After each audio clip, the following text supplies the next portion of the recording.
खुलुमबाय बे समाव बडोलेण्ड इंखं टेलिभिजननि स्टुडिअ आं मिथिका नार्जारी दिनैनि गाहाय रादाबफ्राव दङ। दुलाराय बाथौ गौथुमनि आफादगिरि महरै गोदानै सायख'जानाय सभाराम बसुमतारीखौ बर' रेबग्रा जथुमा बरायदों। दाथालपारा गेलेग्रा फोथाराव गुवाहाटी जिल्ला बर' थुनलाइ आफादनि 36थि बोसोरारि जथुमा। जवाहर नवोदय विद्यालय चिराङाव सावगारि बोनाय बादायलायनाय हाबाफारि। भारतनि हेंथा मावनानै मालदीवनि हादरगिरिया गावनि नखरावनो सोंखारि जादों। फ्रान्सनि हादरगिरि इमानुएल मेक्रनआ 75थि सुबुं खुंथाइ सानाव गाहाय आलासि जागोन। हायुङारि मानास हाग्रामायाव 7 साननि हाबाफारिजों मानास फोरबो। दिल्लीयाव गोबां खुवा खुनायनि जाहोनाव गं 150 बिरखंआ थि समाव सिबिथाय होनो हायाखै। दानिया फैदोनि आबुं रादाबाव।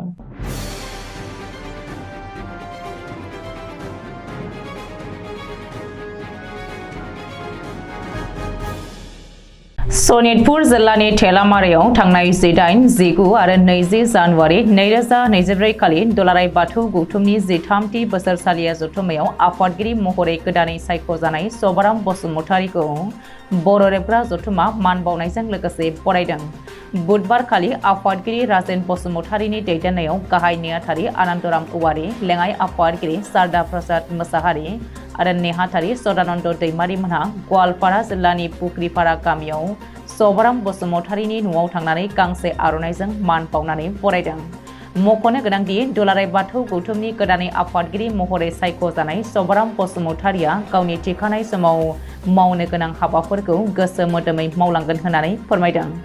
बेफोर मावनांगौनि गेजेराव 3-4 खामानिया सिगांसिन नाजानाय थागोन, जेरैहाय बाथौ धोरोमखौ खौसेयाव लाबोनाय, बाथौ धोरोमखौ RGI एबा रेजिस्टार जेनेरेल अफ इन्डियानि जोहै रेजिस्टार खालामनानै आलादायै मुलुगाव सिनायथि होनाय, गुवाहाटी बाथौपुरियाव गाहाय मावख' हिसाबै 52 कौटि रांनि बाथौ मन्दिर लुफुंनायनि प्रजेक्टखौ जाफुंहोनो नाजानाय आरो बाथौ गौथुमनि सोमोन्दै जायगा मबिलाइज खालामनानै बर' हारिनि साफ्रोमबो सुबुंखौ मिथिहोनानै गासैबो रोखोमनि बाथौ धोरोमारिफोरखौ मोनसे बेन्दोङावनो बोनथुमनो नाजागोन होननानै सभाराम बसुमतारीया मिथिहोदों। नोजोर होनो गोनांदि दुलाराय बाथौ गौथुमनि गोदानै आफादगिरि महरै सायख'जानाय सभाराम बसुमतारीया फरायसा समनिफ्रायनो बर' हारिनि गोबां आफादफोरजों लोब्बा थानानै मैखोम बिबानफोरखौ रुजुनबोदोंमोन। गोजौ फरायसालिनि लोगो फोरोंगिरि हाबा मावनायजों लोगोसेनो बिथाङा 1987 मायथाइयाव गवालपारा जिल्ला दुलाराय बर' फरायसा आफादनि आफादगिरि, बेनि उनाव गवालपारा जिल्ला बर' थुनलाइ आफादनि खननै आफादगिरि, मेघालय टिक्रिकेला हालाम बाथौ गौथुमनि आफादगिरि, मिरु बर' थुनलाइ आफादनि नेहाथारि, बर' रेबग्रा जथुमनि नेहाथारि आरो गोबां समाजारि आफादफोरजों नांथाबबोदोंमोन। सोलिफु दान आरो बोसोरनि 27 आरो 28 जानुवारि खालि साननैनि मेहेरगोनां हाबाफारिजों गुवाहाटी जिल्ला बर' थुनलाइ आफादा 36थि बोसोरारि जथुमा खुंनो लादों। खोला गुवाहाटी गुदि बर' थुनलाइ आफाद आरो दाथालपारा बर' समाजनि बानजायनायाव बे मेहेरगोनां हाबाफारिखौ खुंफुंनो लाहार फाहार खालामनाय जादों आरो बयखौबो गाजा गोमजायै बाहागो लानो खावलायदों। बानजाय आफादनि मासिगिरि नेहाथारिजों लोगोसे खोला गुवाहाटी गुदि बर' थुनलाइ आफादनि आफादगिरि ललित चन्द्र ब्रह्म आरो गाहाय नेहाथारि बिष्णु प्रसाद बर'मोनहा।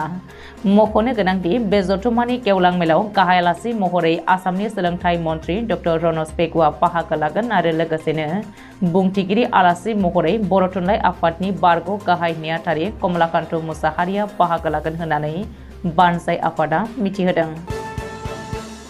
नेताजी सुभाष चन्द्र बसनि जोनोम सानजों लोब्बा लाखिनानै बिजनि खामारगुरियाव थानाय जवाहर नवोदय विद्यालय चिराङाव 23 जानुवारि मंगलबारखालि फरायसाफोरखौ लानानै मोनसे सावगारि बोनाय बादायलायनाय हाबाफारि जानानै थाङो। भारत सोरखारनि बिथोन बायदियै जवाहर नवोदय विद्यालय चिराङाव गिबि फुंनि समाव गोरायुं उमेश चन्द्र प्रजापतिनि आखाइजों आलारि बाथि सावग्रोयो आरो बे सावगारि बोनाय बादायलायनायखौ फुंनि 10 रिंगानिफ्राय सानजौफुनि 12 रिंगासिम गासै 2 घन्टा सावगारि बोनाय बादायलायनाय आनजाद लायो। नेताजी सुभाष चन्द्र बस चन्द्रजाननि सायाव सावगारि बोनाय आयदाखौ होनाय जायो। गासै सा 100 फरायसाफोरा बिजनि सिसो काइलियान गोजौ फरायसालि, बिजनि विद्यापीठ फरायसालि, नबेल एकाडेमी, रामकृष्ण एकाडेमी आरो जवाहर नवोदया विद्यालय चिरांनिफ्राय बाहागो लादोंमोन। बिजनीनि रामजान देबनाथ आरो अक्सिगुरिनि आनन्दिता साहामोना बे सावगारि बोनाय बादायलायनाय सावगारिफोरखौ नायबिजिरनानै सायख'यो आरो बेबायदिनो सेथि बान्थाखौ मोननो हायो बिजनि सिसो काइलियान फरायसालिनि अनिशा फाला। नैथि बान्थाखौ मोननो हायो जवाहर नवोदया विद्यालय चिरांनि पामि बसुमतारिया आरो थामथि जायगा मोननो हादों दिपज्योति मण्डला। उननि समाव साथामबो देरहागिरि मोननो गांफा मान बिलाइ गथायनाय जायो। भारत लैथोमानि बिखायाव थानाय बुहुमनि बयनिख्रुइबो फिसासिन द्वीप हादर मालदीवनि हादरगिरि मोहम्मद मैजोआ गावनि हादरनि रायजो राजाजों सोंखारि जादों।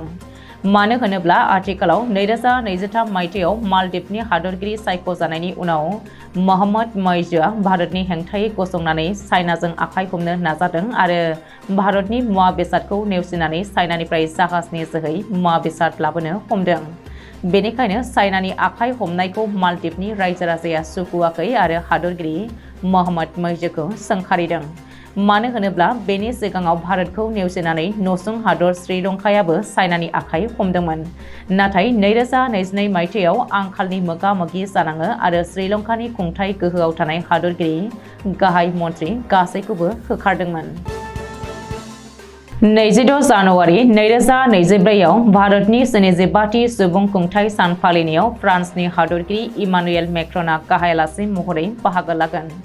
बेनिखायनो बृहस्पतिबारखालि फ्रान्सनि हादरगिरि इमानुएल मेक्रनआ जयपुराव बिरखंजों फैनानै आगान होफैग्रोबाय।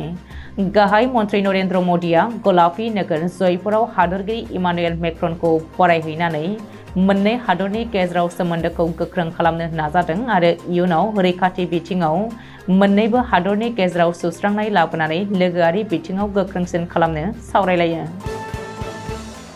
वर्ल्ड हेरिटेज एरिया हायुङारि मानास हाग्रामानि बासबारि रेन्जनि गाहाय हाबग्रा लांगोनायाव दिनैनिफ्राय 7 साननि हाबाफारिजों गिबि खेबनि थाखाय जागायजेनबाय मानास फोरबो। दिनै गिबि साननि हाबाफारियाव मानास फोरबो खुंफुं आफादनि आफादगिरि सुभाष तिर्कीया फिरफिला बिरहोनायनि उनावनो मुंख्लंफोरनो बावो नेहाथारि प्रान्जल टेकाया।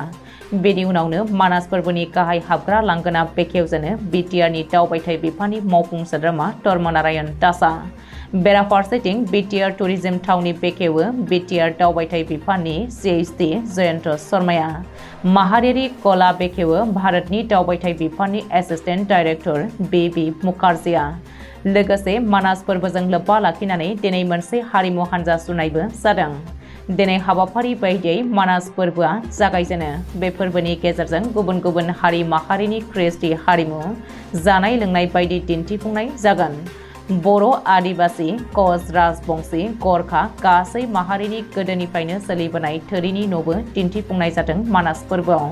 हादर आरो रायजोनि गुबुन गुबुन जायगायाव दावबायारिफोरा मानास फोरबोआव फैगोन होननानै आसा खालामदों मानास फोरबो खुंफुं आफादा। मख'नो गोनांदि दिनैनिफ्रायनो जागायजेननाय मानास फोरबोआव गुबुन गुबुन हाबाफारि लादों होननानै मिथिहोदों मानास फोरबो खुंफुं आफादा। दिल्लीनि इन्दिरा गान्धी इन्टारनेशनेल बिरखं गाथोनाव गोबां खुवा खुनायनि जाहोनाव खमैबो गं 150 हान्थियारि बिरखंफोरा थि समाव सिबिथाय होनो हायाखै। ओजोंहाय बोथोर बिगियान बिफाना फोरमायदों दि फैगौ 28 जानुवारिसिमहालागै बोथोरा बेबायदिनो खुवा खुबाय थागोन। बेनि अनगायैबो दिल्लीनि खाथि खाला जायगा जायगा अखाबो हानो हागौ होननानै बोथोर बिगियाना मिथिहोदों।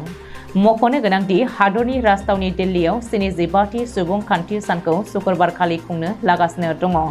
नाथाय बेबायदि बोथोरा सोराङाब्ला इन्डियान एयार फर्सनि दावहारु बिरखं बिरहोनाय डेम'आ जायाबो जानो हागौ। अदेबानि हाजों मार्च पास्ट एबा गुबुन हाबाफारिया थि समावनो जागोन होननानै सुलुङाव फोरमायदों। दिनैनि रादाबा एसेनोसै। गोजोन्थों।